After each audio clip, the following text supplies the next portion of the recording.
Bonsoir et bienvenue à tous dans ce nouvel épisode. Ce soir, je suis accompagné d'un ami, Alain. Bonsoir Alain. Bonsoir, bonsoir. Alors aujourd'hui, on va parler évidemment de paranormal. Donc tu me disais tout à l'heure que tu avais été dans un village fantôme ou village abandonné. C'est ça, Est-ce que tu peux nous en dire un petit peu plus? bien sûr.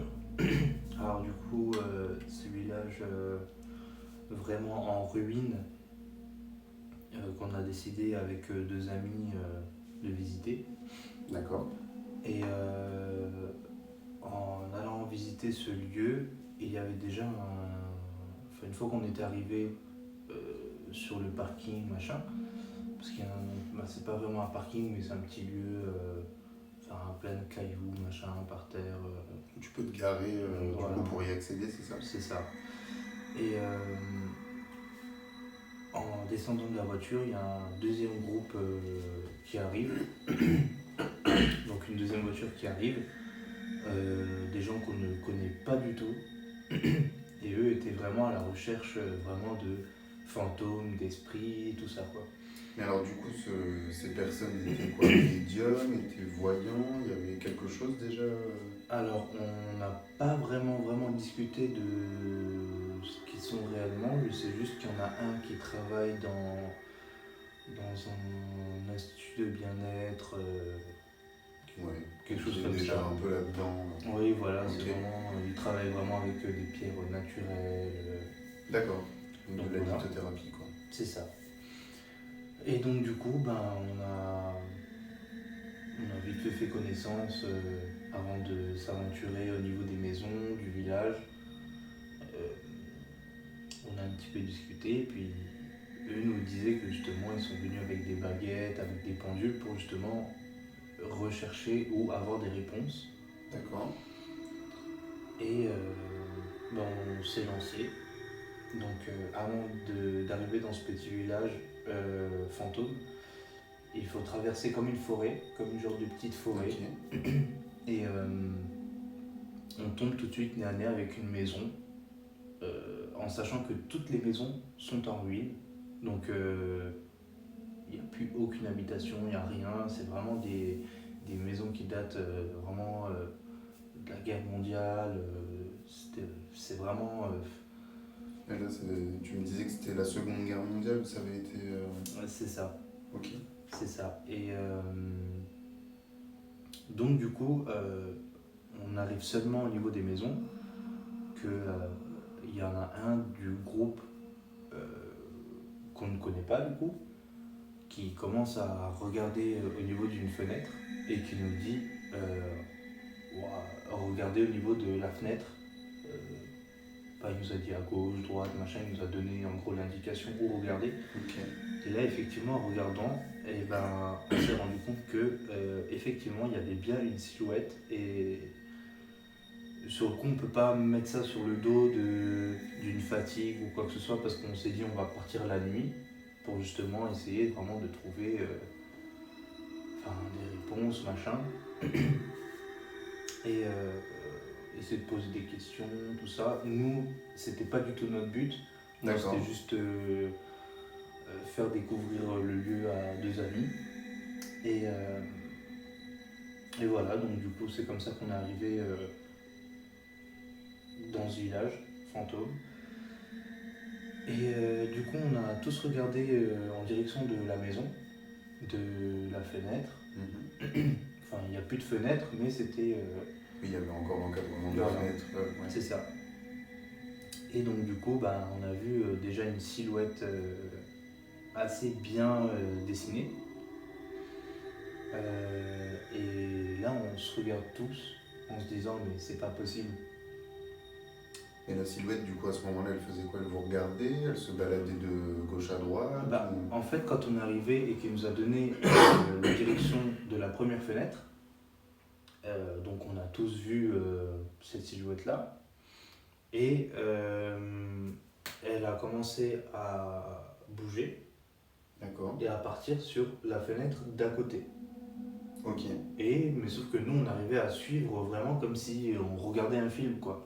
D'accord. Et sauf qu'arrivé à la deuxième fenêtre, cette silhouette-là s'est arrêtée. et a commencé à regarder vers notre direction. Comme si un peu j'étais amené à accueillir quelqu'un chez moi. Ok. Donc c'était un Mon peu... Dieu, l'angoisse. Ouais. Et donc du coup, frisson et voilà, Et compagnie, quoi. c'est ça. Et donc du coup, quand cette silhouette-là s'est arrêtée, on a avancé de plus en plus vers la maison et on se rendait compte que la silhouette était de plus en plus visible, de plus en plus claire. Ouais, ok. Et je dirais qu'au début, ça se présentait sous forme d'ombre, Ok. mais une fois à la deuxième fenêtre et une fois qu'on commençait à s'approcher, ça a commencé à devenir... Beaucoup plus net au niveau de la vision, c'est ça. C'est ça, c'est D'accord. beaucoup plus net. On arrivait à distinguer un visage, un corps, euh, des bras. C'était vraiment. Ouais, ça devenait vraiment quelqu'un d'humain, quoi. C'est ça. Et c'était vraiment impressionnant. Rien que d'en parler, là, j'en ai encore des frissons. À la vache, effectivement. Et ouais, c'était. Et toi, t'as ressenti quoi quand t'as vu cette silhouette, justement? Et est-ce que tu t'es dit... Qu'est-ce que t'as ressenti, justement, dans le sens où est-ce que tu t'es dit, ben, tant pis, j'y vais? Ou est-ce que j'ai peur? Est-ce que t'avais de la rétention? Est-ce que... Alors, j'appréhendais un petit peu la suite. Parce que déjà d'entrée, il arrive ça. Et donc, on s'est dit, la suite, Ouais, qu'est-ce que qui ça va se être? Ouais. Donc, du coup, Pardon. forcément, je me suis posé la question en regardant mes amis, pas du coup le deuxième groupe qui était arrivé après nous, mais en regardant mes amis, en me disant on fait quoi, on part ou on reste? Ouais, tu m'étonnes. Mais sauf que du coup, c'est intriguant et puis on a envie de savoir, on a envie de voir la suite, enfin, qu'est-ce qui va se passer après? Est-ce qu'on va revoir des choses?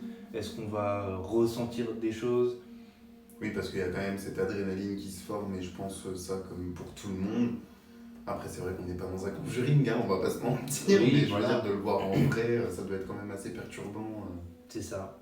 C'est ça, et puis après, forcément, en ayant regardé des films d'horreur, machin, et puis Oui. on se dit, et s'il se passait ça, et s'il se passait ça, et puis on pense à plusieurs choses, et puis on réfléchit à deux fois avant d'y aller, quoi. Mais c'est vrai que sur le coup, c'était super impressionnant. Mais on a quand même décidé d'y aller, et de visiter un petit peu plus.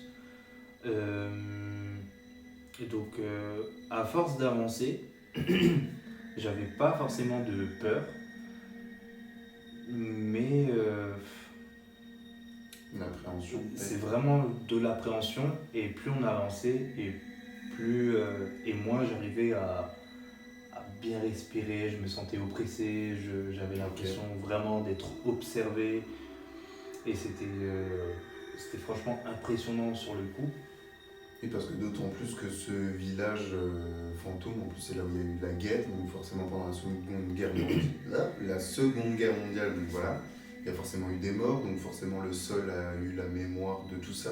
C'est Et ça. je pense que du coup tu peux le ressentir intérieurement. C'est ça et puis surtout en arrivant il y a quand même des plaques qui expliquent un petit peu comment ça se passait à cette époque-là. Et chose qui n'était pas forcément rassurante, c'est que sur les plaques directement, il y a marqué que 20 000 morts. Ah oui, quand même. Ouais. C'est pas petit peu. Non. Et donc du coup, quand on a avancé, il y avait un des mecs du groupe, De l'autre groupe, du coup. c'est ça, qui nous a dit, bon voilà les mecs, là on est en train de marcher sur 20 000 corps. Ah la vache. Et du coup, alors du coup, on avait vu la plaque, on avait vu qu'il y avait 20 000 corps enterrés à ce lieu, mais exactement où, on ne savait pas. Et donc D'accord. lui a réussi à nous dire que ça s'est passé là où on était, on marchait dessus, machin, et puis du coup, c'est vrai que sur le coup, on se disait, ouf, c'est... Ouais, un peu angoissant quand même. Ah ouais, ça donne pas envie d'aller plus loin, ça donne pas envie de... Une chose logique et en même temps chose humaine, j'ai envie de dire. C'est ça, et surtout ne pas chercher en fait. C'était pas le but de chercher à. Enfin, de la provocation, c'était pas non plus de la provocation. Nous, voilà, c'était juste vraiment dans le but de découvrir, voir, et voilà, tout simplement. D'accord, et bah écoute, merci beaucoup pour cette histoire.